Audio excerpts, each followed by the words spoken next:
Imagine it is a beautiful sunny day. You are hiking through the woods, enjoying time in nature, getting some exercise in.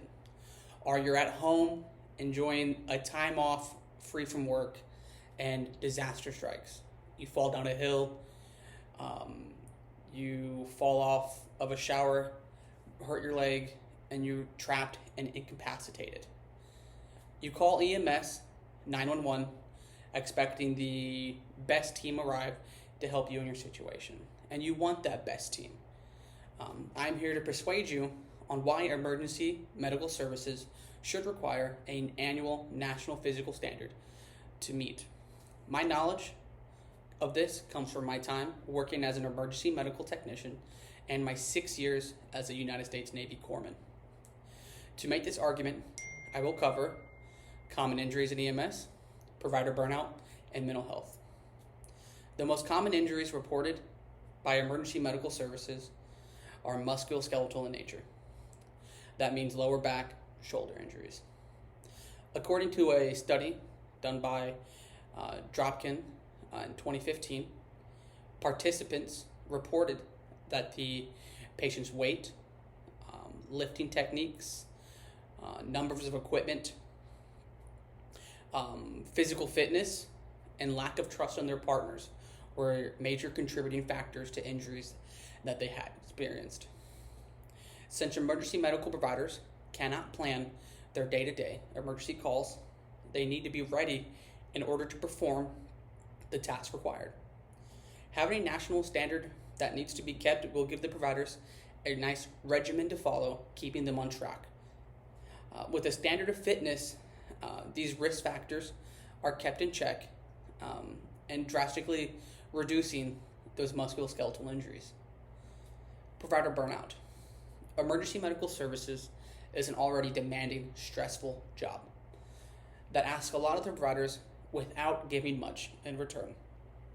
When an EMS provider is injured, that can leave that whole team down a person, increasing the workload of an already stressful job in stressful situations, especially if the injury is avoidable or can be lessened with physical fitness. If a standard of fitness was met, personnel, it would lead to a ready team with lowered risk factors for injury. When a provider is injured, that means a replacement personnel must be found. However, some EMS systems, such as in rural areas, are having difficulty finding EMS personnel to begin with, which means those teams are now shorthanded for possibly even longer because they're pulling from a smaller workload. When I worked in EMS, my first year, we were day on and day off for 24-hour shifts. That means I was either waking up at work or I was waking up to go to work.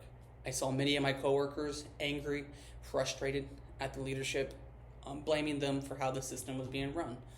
However, when we had more personnel and no injuries, our shifts were able to be expanded out. That means it was 24 hours on with 48 hours off and 72 hours off consecutively. With that, I saw mental health improve and provider burnout drastically lessened in my coworkers. Mental health is my next.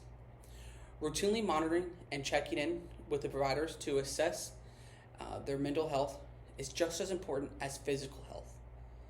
Having a high-stress job means providers are stressed, and the stress can lead to provider burnout, which is a worry with physical health as well. By having a national standard of fitness, provider mental health can be tracked and they can get the help they need if people are struggling. This monitoring can show the providers that there are people ready and able to help them and that they are not on their own when otherwise they may be at their worst.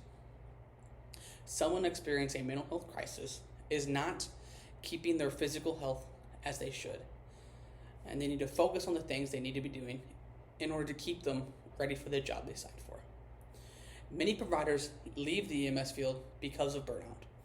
By having a standard of fitness that requires not only physical fitness but mental health checks, can help people get the help they need and keep the team ready for emergencies. I hope that I have persuaded you with my reasons of common injuries, provider burnout, mental health, that a physical standard of fitness should be implemented into EMS.